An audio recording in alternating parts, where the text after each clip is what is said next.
Sa kabila naman ng masungit na panahon, nagsimula ng dumagsa ang ilang pasahero sa ilang terminal ng bus sa Quezon City. Ito'y para samantalahin ang long weekend para makapamasyal at makabonding ang kanilang mga pamilya at kaibigan. Ang sentro ng balita mula kay Bernard Ferrer, live. Angelique, nagpapatuloy ang pagdating ng mga pasahero sa pinakamalaking bus terminal sa Cubao, Quezon City para sa long weekend. Bagamat may mga chance passengers, sapat naman ang mabayahing bus, lalo na ang papuntang Baguio, Zambales at Pangasinan. Biyahe patungong Baguio ngayong araw si Crisel kasamang kanyang mga kaibigan para sa long weekend. Kwento niya, matagal nang nasa kanilang bucket list ang Baguio mula pa noong sila'y mga estudyante.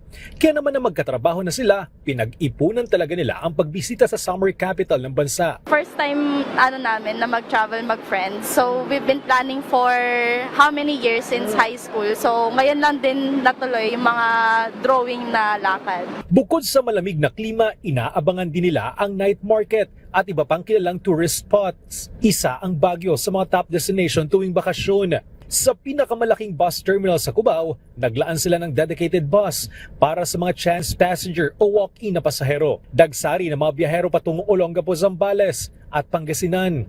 Tinatayang nasa 10,000 hanggang 15,000 individual ang inaasang dadagsa sa Victory Liner Cubao ngayong long weekend. Kasabay nito, tiniyak ng bus company na ligtas ang biyahe ng mga pasahero. Sinisigurong roadworthy ang kanilang mga bus at well-rested ang mga crew lalo na't may pag-ulan. Chinek up na po lahat ng mga bus para sa safety po ng ating mga biyahe.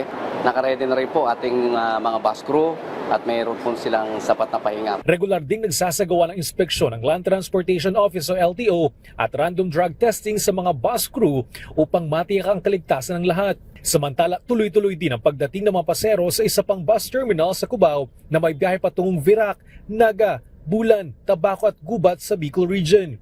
Sa Kamuning Terminal naman, nananatiling normal ang dating ng mga pasero na patungong Lokban, Quezon at Baguio. Angelique, inaasahan ang mas maraming pasahero ngayong hapon hanggang mamayang gabi pauwi sa kanilang mga lalawigan para samantalihin nga ang long weekend. Pinapayuhan yung mga kababayan natin ang mag-book online para hindi maubusan ng tiket. At wala namang paggalaw sa presyo ng mga tiket pauwi sa iba't ibang lalawigan ngayon. Angelique? Yes, Bernard.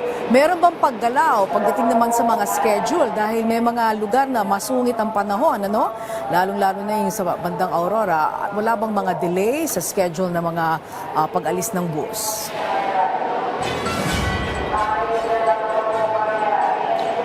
Angelique, yung mga panorte dito sa monitoring natin, wala naman. Pero kanina, yung nag-ikot tayo, yung mga papuntang south, particular sa Bicol Region, ay may 1 hanggang 2 oras na delayed yung pagdating ng bus dahil may traffic yung papasok naman sa may Batangas area hanggang papunta sa Metro Manila. Okay, maraming salamat sa iyo, Bernard Ferrer.